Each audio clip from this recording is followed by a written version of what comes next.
Hi friends, எல்லாருக்கும் வணக்கம். இன்றைக்கி நம்ம சேனலில் ஒரு சூப்பரான எக் ஃப்ரைட் ரைஸ் தான் பார்க்க போகிறோம். இன்றைக்கி காலையில் என்னோடய குழந்தைங்களுக்கு இதுதான் லஞ்சுக்கு கட்டி தரப்போகிறேன். ஸோ அந்த ரெசிபியை தான் உங்கள் கூட இன்றைக்கி ஷேர் பண்ணிக்க போகிறேன். இந்த ரெசிபி ரொம்பவே ஈஸி.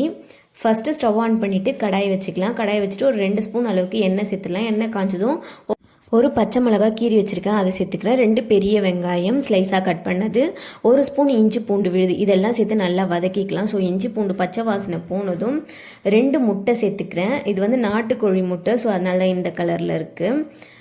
2 முட்டை சேர்த்துட்டு நல்லா கலந்து விட்டுக்கிறேன். இது கூடவே முட்டை நல்லா புரிஞ்சதும் பொடியாக கட் பண்ணி வச்சுருக்க பீன்ஸ், கேரட், கோஸ் இதெல்லாம் சேர்த்துக்கிறேன். என்ன காய் இருக்கோ உங்ககிட்ட குடமிளகா, சோளம்லாம் கூட சேர்த்துக்கலாம். தேவையான அளவு உப்பு, 1 கப் பாஸ்மதி அரிசி வடித்து வச்சது, 1/2 ஸ்பூன் மிளகாய்த்தூள், 1/2 ஸ்பூன் மிளகுத்தூள், 1/2 ஸ்பூன் சோயா சாஸ் இதெல்லாம் சேர்த்து நல்லா கலந்து விட்டுக்கலாம். சூப்பரான ஃப்ரைட் ரைஸ் ரெடி.